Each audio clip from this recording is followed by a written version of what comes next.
ভাই বোন নিয়ে কাড়াকাড়ি করে এরম কোনো সময়ের জন্য আম মাহানু খাইছো? এরম কাড়াকাড়ি করে আম মাহানু খাওয়া যে কি মজা। আসসালামু আলাইকুম, চলে আসলাম নতুন একটা ভিডিও নিয়ে। এটা ছিল আমরা ঈদের ছুটিতে সবাই যখন এক জায়গায় হয়েছিলাম, সেই বাগানে বসে আম পেড়ে আম মাখানো খাওয়ার একটা ভিডিও। এবার বলো কেমন আছো তোমরা সবাই? ঈদ তোমাদের কেমন কাটলো? আমার ভয়েস শুনে নিশ্চয়ই বুঝতে পারছো যে আমি বেশি একটা ভালো নাই। আমার প্রচণ্ড জ্বর ঠান্ডা ছিল। জ্বরটা এখন কমছে, কিন্তু ঠান্ডা কাশি এখনও ছাড়ে নাই। অনেক দিন হয়ে গেছে পেজে কোনো ভিডিও দিতে পারছি না, ঠান্ডা জ্বরের কারণে, অসুস্থ থাকার কারণে। আসলে সুস্থতা হচ্ছে আল্লাহর বড় একটা নিয়ামত। আমরা যারা সুস্থ আছি সবাই বলি আলহামদুলিল্লাহ। ঈদের পর দিন থেকেই আমার একটু একটু করে জ্বর ঠান্ডা শুরু হয়েছে, কিন্তু তারপরে থেকে এত জ্বর, 102-3 পর্যন্ত জ্বর ওঠানামা করছে। ভীষণ অসুস্থ ছিলাম। আসলে সুস্থতা যে আল্লাহর কত বড় একটা নিয়ামত, সেটা অসুস্থ না হলে বোঝা যায় না। আল্লাহর কাছে লাখো কোটি শুকরিয়া যে এখনও আমরা সবাই সুস্থ আছি, ভালো আছি। আলহামদুলিল্লাহ, আমি আগের থেকে এখন অনেকটা সুস্থ। অনেক আপুরা ভাইয়ারা আমাকে ইনবক্স করছেন যে আপু ভিডিও দিচ্ছেন না কেন।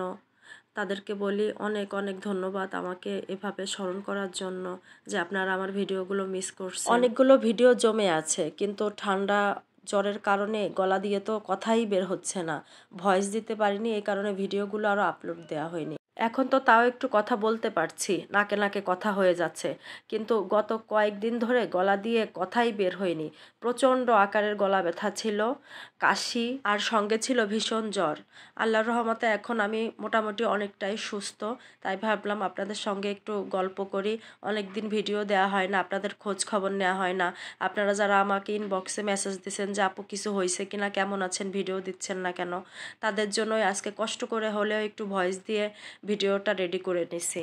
ভাই বোন, ভাগ্নে ভাগ্নি এক জায়গায় হলে তো মজার কোনো শেষ থাকে না। ঈদের ছুটিতে আমরা সবাই একসাথে হয়েছিলাম, অনেক আনন্দ করছি। আসলে এত আনন্দ করছি যে লাস্ট পর্যন্ত অসুস্থই হয়ে গেছি। বাগানে বসে আমরা 20 থেকে 25 জন মিলে এই আম মাখানোটা খাচ্ছিলাম আর অনেক মজা করছিলাম। সবাইকে অনেক মিস করতেছি। যে যেখানে আছিস সবাই ভালো থাকিস, সবাই সবার জন্য দোয়া করিস। তোদের সবাইকে খুব মিস করি সব সময়। আবার কবে একসাথে হব, আবার কবে দেখা হবে জানি না। তোদের সাথে যখন এক জায়গায় আনন্দ ফুর্তি মজা করি, দুনিয়ার সব চিন্তা ভাবনা এক নিমিষেই ভ্যানিশ হয়ে যায়। তোদের সাথে থাকলে এমন একটা আনন্দ অনুভূতি হয়, মনে হয় সেই ছোট্টবেলায় ফিরে গেছি। কোনো চিন্তা ভাবনা, কোনো টেনশন নাই মাথায়, শুধু খাবো দাবো, ফুর্তি করব, আনন্দ করব। আসলে এই জীবনটা খুব মিস করি, অনেক মজা লাগে। যে যেখানে আছিস সবাই ভালো থাকিস, আমার জন্য দোয়া করিস। আবার দেখা হবে ইনশাল্লাহ। আজকের ভিডিওটা এখানেই শেষ করছি। আমার জন্য সবাই দোয়া করবেন, আমি যেন খুব তাড়াতাড়ি সুস্থ হয়ে আবার নতুন করে আপনাদের মাঝে ভালো ভালো ভিডিও নিয়ে ফিরে আসতে পারি। সে পর্যন্ত সবাই ভালো থাকবেন, আমার জন্য দোয়া করবেন। ধন্যবাদ।